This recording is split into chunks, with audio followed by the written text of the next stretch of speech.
So I wanted to do a very quick kind of thoughts on which modeler you should buy. Now there's varying kind of approaches to this whole modeling thing and how people are marketing things. You know, Fractal for instance kind of go a little bit word of mouthy. Line 6 have a little bit more of a marketing presence because of their relationship to Yamaha and stuff like that. Neural DSP have quite an aggressive marketing strategy using, you know, quite a lot of influencers, quite a lot of Facebook advertising and all these things. You know, recently I've seen adverts in Guitar World and Premier Guitar and stuff like that, and that's cool, and that's probably what they've needed to get the kind of boost to get them up in the conversation with Fractal, Line 6 and Boss and so on. Boss, I think the guitar modelling aspect of what they do is just a tiny part of a way bigger company, so it doesn't seem like it really matters to them. Kemper seem to be on their own sort of little path. Whether we see something big coming from them soon or not, I have no idea, but it feels like something is due. The question I get asked quite often is, you know, which one would you pick if you can only have one, or which modeler should I buy, or all these sorts of things. And for me, I'm only talking about my personal experience, and I don't really think I should be the person to tell you what or how you should spend your money. It doesn't really matter to me so much. Personally, day in day out I use the Helix and the HX Stomp. That's where I feel most creative, and that's where I feel like I'm never really bored, and there's loads of options. There's loopers, there's reverbs, delays, there's new stuff coming regularly which is fun to check out, and I just really like it. I really love the scribble strips and stuff for live use, and yeah, it's great. So that's kind of where my main interest is, but equally the Fractal stuff I think is really great. Neural have done some good things, I think, considering they're relatively new. The UI is obviously very close to a Helix. Shout out to Igor for that. And I guess it's relatively exciting because they're, you know, quite new in their product cycle and stuff like that.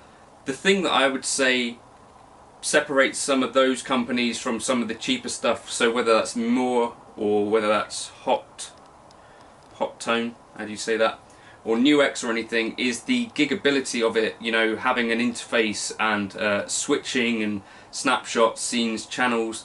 Fractal, Helix and Kemper and Neural I think stand out in terms of not necessarily tonally or anything being worlds apart, but in terms of having an interface which is super giggable and flexible. You know, whether it's snapshots and stomps like in the Helix, whether it's the channels and scenes like in Fractal, those to me are things that are important for the gigging guitarist, and those would be my two kind of picks. At the moment, Quad Cortex is relatively flexible. You've got stomp mode and you've got scene mode, which is basically snapshots, but at the moment you can't combine those two, and at the moment you can't combine more than one thing onto one switch. So you couldn't have like a reverb and a delay with one switch unless you were in scene mode. So whereas in the Helix stomp mode you can combine lots of things onto one switch, so you could switch, you know, a delay, a modulation, a reverb and that all with one switch, even in stomp mode, as well as having snapshots and stuff going.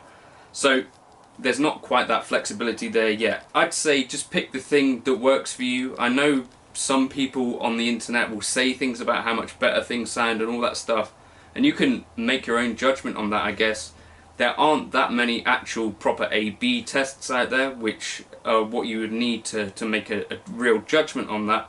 You can do that sort of stuff for yourself if you want to, but in my opinion I feel like things are relatively close sound wise anyway, but at some stage you're going to need to make that choice if you're going down that route anyway.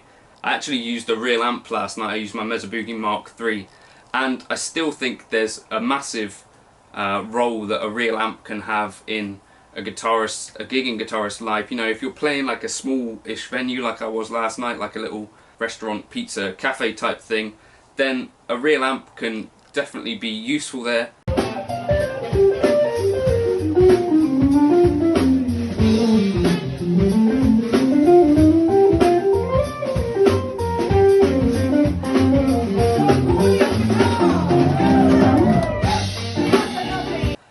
You might not have much floor space, you know, to have pedal boards around your feet and stuff, so a channel switching amp in that case made perfect sense for me. I had a little HX effects on the floor.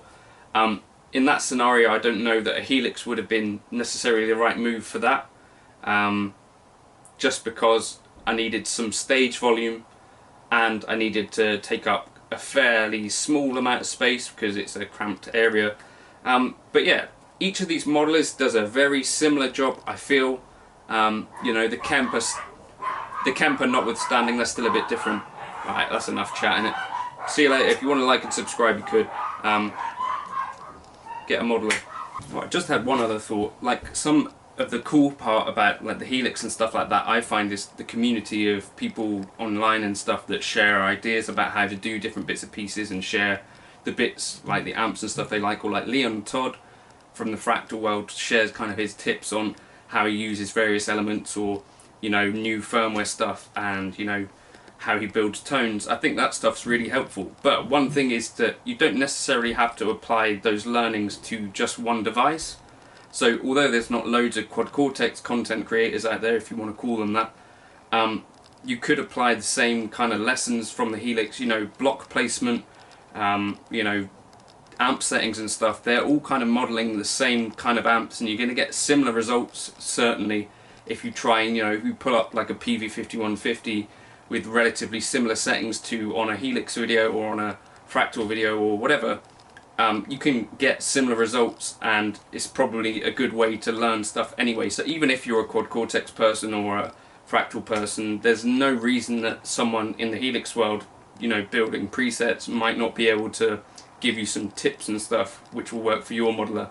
As I say, I think they're all doing a roughly similar job, and at the end of the day, if they're modeling stuff, then that stuff, if you combine those things, is going to get you to a similar kind of ballpark tone. I guess the one device which is slightly different from that is the Kemper, which is like a different kind of workflow. But I guess if you were, you know, trying to make a plenitone or whatever, you could look at what elements they're using. You could try and find like a good 5150 heavy rhythm tone and build from there, or you know, like a Roland JC120 amp, and turn off the cabinet emulation for that.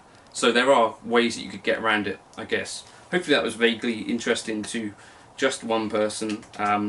But yeah, I'm not really going to tell you which device you should buy. I don't think it's necessarily worth me doing that, or that I've got any better idea than anyone else what you might enjoy.